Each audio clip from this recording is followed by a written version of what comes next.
Hello my lovely soul family, आपके लिए एक और रीडिंग लेके आई हूँ जिसका आज का टॉपिक रहने वाला है आपकी फिजूल में जो चर्चा कर रहे थे जो लोग, क्या अपने किए पर शर्मिंदा हैं? क्या इनको थोड़ी बहुत शर्म बाकी है?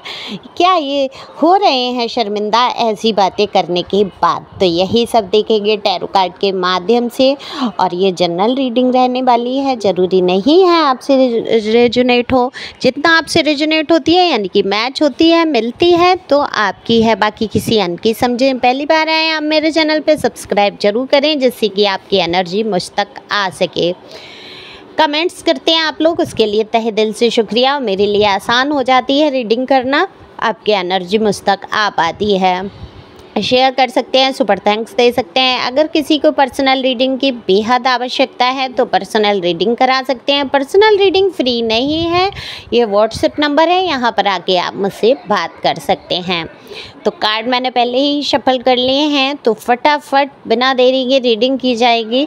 तो यहाँ पर देखेंगे कि देखो, आपकी आज तक बहुत चर्चाएँ की इन लोगों ने, ऊल जलूल फिजूल की बहुत सारी बातें होती रही आपके बारे में। जो आपके संबंधित थी वो भी हुई और जो संबंधित नहीं थी वो भी की गई। आपको हमेशा से उल्टा सीधा बोला गया, नीचा दिखाने की कोशिश की। ये आपको बिल्कुल अच्छी तरीके से पता है कि आप किसके बारे में सोच के ये रीडिंग देख रहे हैं, कि वो शर्मिंदा हैं या नहीं, उन्हीं के बारे में यहाँ पर बात हो रही है। तो देखो, जिसने जो किया करना था वो तो कर ही लिया, उनको शर्म ना शर्म से कोई मतलब ही नहीं था। अगर शर्म ही होती अंदर से तो क्या ये ऐसी बातें करते? पर उस टाइम जब ये आपके बारे में बातें करके खुश हो रहे थे, आपको परेशान करके खुश हो रहे थे, तो ये बिल्कुल भी नहीं सोच पा रहे थे कि इनको कभी आत्मग्लानि भी होगी, कभी शर्मिंदगी भी महसूस होगी। काफ़ी कुछ आपके स्वभाव को लेकर इन्होंने बहुत चर्चा की। जिस तरीके से आपका स्वभाव रहा कि आप देखो, अन्याय तो नहीं बर्दाश्त कर पाते हैं। कोई बात है, कोई कहीं पे कोई मुद्दा आ जाता है, वहाँ पर आप बोलते हैं। जहाँ आपको लगता है कि इस चर्चा में मुझे भाग लेना चाहिए, तो बिल्कुल आप बढ़ चढ़ के भाग लेते हैं। वो आप मेल हैं या फीमेल हैं, क्योंकि आपके पास ज्ञान है।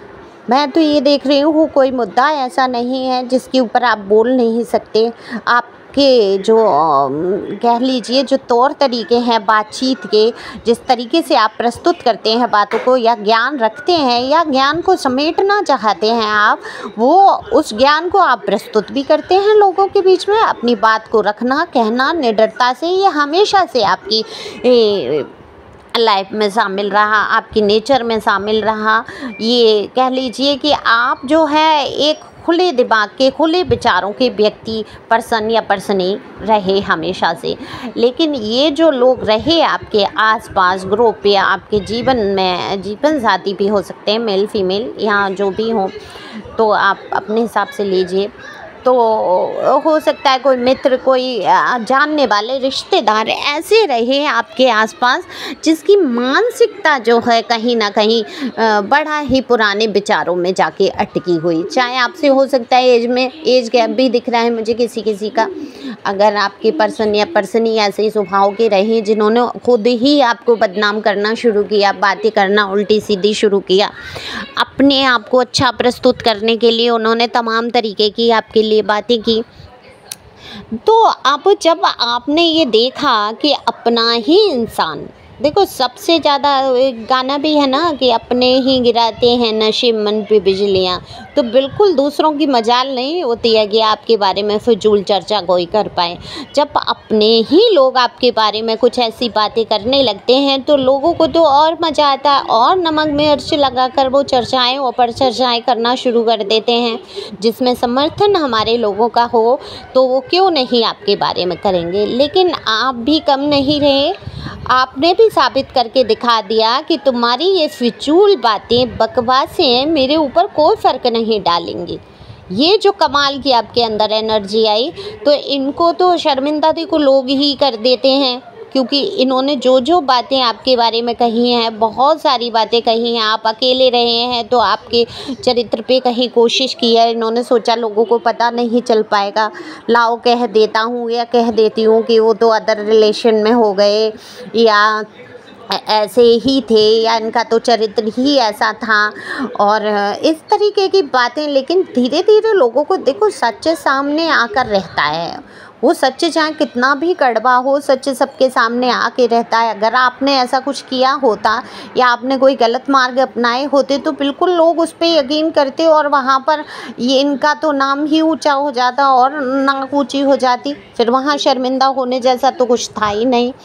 लेकिन लोगों ने समझा, जब देखा, कुछ लोग आपके संपर्क में वो आए जिनसे कि इन्होंने ये बातें करी होंगी और उन्होंने जब देखा है आपके जीवन को किस तरीके से आपने अपने रास्तों को अपनाया है, तो बिल्कुल यहाँ उन्होंने बिल्कुल इनको शर्मिंदा किया है। क्योंकि कहा है कि अपने मन से ही तुम बातें बनाना शुरू कर दिया। तुमने एक इंसान अपने जीवन को कैसे क्या गुजार रहा है, तुमने तो कोई कसर नहीं छोड़ी है उसके जीवन में जहर घोलने की। हर तरीके से नष्ट कर दिया जीवन। आज वो इंसान जैसे तैसे अपने जीवन को आगे बढ़ा के सही रास्तों पे चलने की कोशिश कर रहा है, तो फिजूल चर्चा कर रहे हो। बिल्कुल शर्मिंदा यहाँ पर इनको किया गया है। देखो सबसे बड़ी बात है, आपके बारे में कोई भी बातें होती हैं। अब आप सोचना, देखना सोच के कि एक गिलास पानी आप लो, उसमें 1 चम्मच नमक डालो और उसको पी के देखो आप, कैसा लगेगा आपको, स्वाद आएगा। फिर 1 बाल्टी पानी लो, उसमें 1 चम्मच नमक डालो, फिर पी के देखोगे, आपको अंदर लगेगा। फिर आप एक झील में, जो झील या तालाब या जो नदी है, उसमें जाके आप 1 चम्मच नमक डालो और उसको पी लो जाके, क्या आपको नमक का स्वाद आएगा? बिल्कुल भी नहीं पता चलेगा। इसी प्रकार से आपको खुद को बनाना है। अगर आप 1 गिलास पानी बन के रह जाते हैं तो आपके ऊपर इन सारी चर्चाओं का प्रभाव पड़ना ही है। अब ये आप डिसाइड करें कि आप 1 गिलास पानी है या आप एक बड़ी झील हैं या आप 1 बाल्टी पानी हैं, किस प्रकार के व्यक्ति हैं। तो आपको कैसा बनना है? आपको बनना है झील। तो आप में से बहुत सारे लोग झील, नदी, तालाब बन गए कि डालो डालो कड़वी बातें इसमें, कितना भी नमक के तौर पे डालो, यहाँ फ़र्क नहीं पड़ेगा। बहता हुआ पानी ये सारा बहा के ले जाएगा और मेरे ऊपर इस प्रकार की बातों का फ़र्क नहीं पड़ेगा। तो आप में से बहुत सारे लोग तो झील बन गए, बड़ा दिल हो गया, बड़ा दिमाग हो गया, बड़े पथ पर निकल पड़े। और बड़ा पथ क्या है हमारा? अध्यात्म का, ईश्वर के बताए हुए मार्ग पर जब हम निकल जाते हैं, जब हम अपनी अंतरात्मा में झांकना शुरू कर देते हैं, तो वहाँ क्या होता है? वहाँ नाम हो या बदनाम हो, कुछ होता रहे, कोई फ़र्क नहीं पड़ता है। क्योंकि ना तो आप प्रशंसा में खुश होते हैं और ना ही बेहद दुख आने के बाद दुखी होते हैं, क्योंकि आप समरूप में आ जाते हैं। और समरूप में आना थोड़ा कठिन ज़रूर होता है, लेकिन जब आप आ जाते हैं तो असली सुख को जान पाते हैं। कल मैंने अपने व्हाट्सएप पे भी स्टेटस पे डाला कि देखो, आप खुद को इस प्रकार से बनाओ कि आपका शरीर और मन आपको ना चलाए। जबकि आप आज्ञा दें, तो आप क्या हैं? आप आत्मस्वरूप हैं। हमारा शरीर सबसे ज़्यादा महत्वपूर्ण क्या है हमारे शरीर में? आत्मा। अगर ये आत्मा नहीं रहेगी, क्या हमारा शरीर किसी काम का रह जाएगा? कोई मतलब ही नहीं रह जाएगा। तो आत्मा को तो कोई कुछ कर ही नहीं सकता, कह ही नहीं सकता। तो फिजूल चर्चाओं का असर हमारे ऊपर पड़ना भी नहीं चाहिए और पड़ता भी नहीं है। धीरे धीरे आपने बहुत कुछ अपने आप को बदला और अपने कामों पर ध्यान देना शुरू किया। अब शर्मिंदगी इस बात की है, शर्मिंदा हुए हैं ये लोग जिन्होंने फिजूल बातें कही कि आप जीवन में कुछ नहीं कर पाएंगे, आप भटकते रहेंगे, आप इनके बिना कुछ हैं ही नहीं, आप तो एकदम से बस सारी चीज़ें इन्हीं के ऊपर डिपेंड थे, निर्भर थे, हमेशा ये सोचते रहे। लेकिन जब से आपने अपने रास्तों को चुना और आप चुनने की सोच रहे हैं, जो लोग नहीं हिम्मत कर पाए हैं, अगर वो चुनने की सोच रहे हैं तो बिल्कुल सामने वाले ये शर्मिंदा होंगे और हो रहे हैं। अपने किए पर पछता रहे हैं कि इन्होंने एक ऐसे इंसान को खो दिया जो सच में दरअसल इनका हमेशा से भला चाहता था, हमेशा से इनके लिए अच्छा सोचा और इन्होंने उसके बदले में हमेशा से फिजूल बातें की। देखो आपने इनकी अच्छाई चाही, अच्छाई के लिए रोक टोक या किसी प्रकार की बात कहना, ये कोई भी हो सकते हैं, ये कोई भी रिश्ता हो सकता है जिसमें आपका लगाव बहुत दिख रहा है मुझे। तो ये लगाव आपका रहा, आपने रोकना टोकना शुरू किया, नहीं आप चाहते थे कि ये व्यक्ति मेरा जो है किसी गलत मार्ग पे जाए या गड्ढे पे गिर जाए, क्योंकि आप चीज़ों को समझ रहे थे और वो अपनी खुमारी में, अपनी अहंकार में उन चीज़ों को नहीं समझ पा रहे थे। तो इन्होंने करना क्या शुरू किया, आपको ही बदनाम करना शुरू किया, आपके ही बारे में फिजूल बातें शुरू कर दी, आपको ही बुरा बताना शुरू कर दिया, साबित कर दिया कि आप ही बहुत ज़्यादा बुरे हैं, सारी गलतियां आपकी हैं। तो देखो, ऐसा तो नहीं हो सकता कि सारी गलती आपकी हो या सारी गलती दूसरे पक्ष की हो, कुछ ना कुछ तो रहता है। तो आपका ये पक्ष ये रहा कि आप ज़्यादा ही सुधार अभियान में जुट गए और दूसरा पक्ष ये रहा कि उसको सुधरना नहीं था।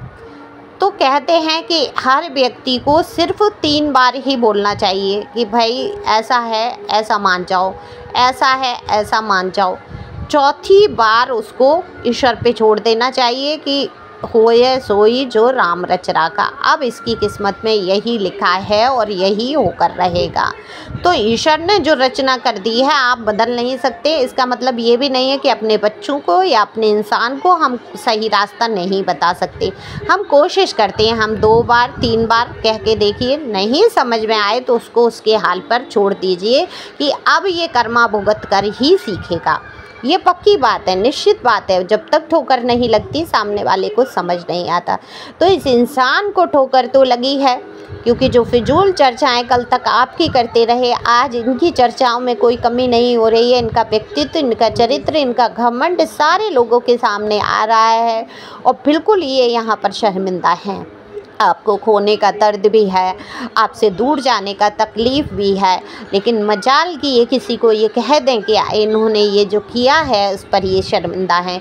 ये इंसान कभी बोल नहीं सकता, कह नहीं सकता, लेकिन हाँ, यहाँ पर काट जो हैं सूक्ष्म से सूक्ष्म एनर्जी को ग्रहण करते हैं।